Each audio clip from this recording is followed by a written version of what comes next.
Here's a writing tip for how to put yourself in the zone.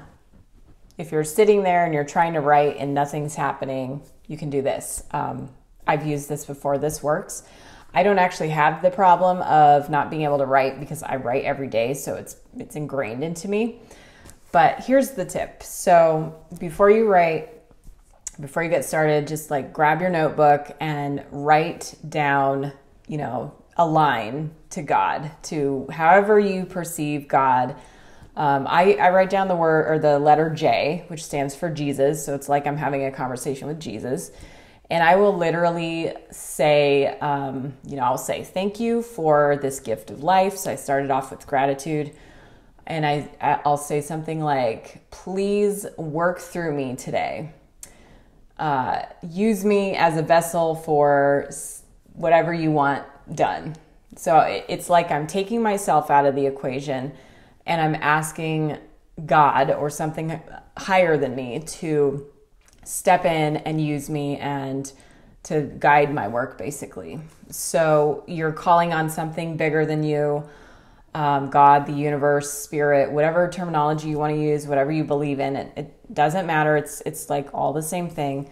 And I like to use the letter J, which is non-threatening to my brain, because I went to Catholic school for 12, 13 years, and I rejected all of that stuff for a long time because I was just so turned off by it. And I came around back to it when I was in my 20s, and I was like, okay, I'm going to look at this from a different angle.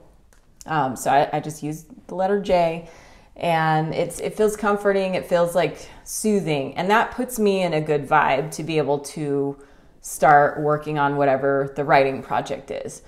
So it's like a blessing and a prayer. And you can also use this to bless the people that are going to read your piece of writing, whatever it is. So I'll say something like, please bless my ability to write clearly today.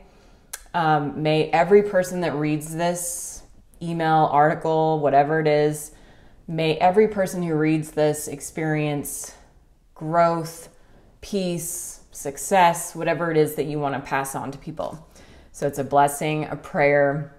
And when you're doing that, you just put yourself in like this positive vibe, and then you can sit down and start to work, and it's much easier to work from that place as opposed to whatever vibe you were in when you were struggling with the writer's block.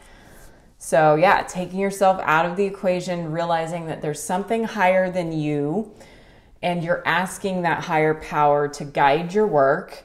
That always works for me. And I don't have to do this very often because I'm in such a daily writing habit that I've got like all this momentum and I don't have to use this, but occasionally I'll use it because I'll remember to use it. And it just like adds a little depth in my writing. And it makes my writing process feel really good because it feels like I'm doing this good for other people. I'm not sitting there writing something dark and twisted and ugly and something that just takes people backwards in life. I'm actually writing something that's beneficial and positive and useful. And you can do that too. So whatever you're writing, start it off with a prayer and a blessing. And there really is something powerful to taking yourself out of the process. It's not about you. It's about the other people that you're helping. It's about helping them understand something, see something with clarity, and use that to improve their life. It's really powerful when you do that. And then aside from that, the other thing to do to put yourself in the writing zone is to just do it every day, write every day, work on it every day, practice it every day, and build up that momentum. And the momentum is actually what will carry you through. So when you're having like a bad day and you don't feel like writing, you'll have the momentum already built up from the previous day's work, and you'll want to keep doing it. So that's also something that helps.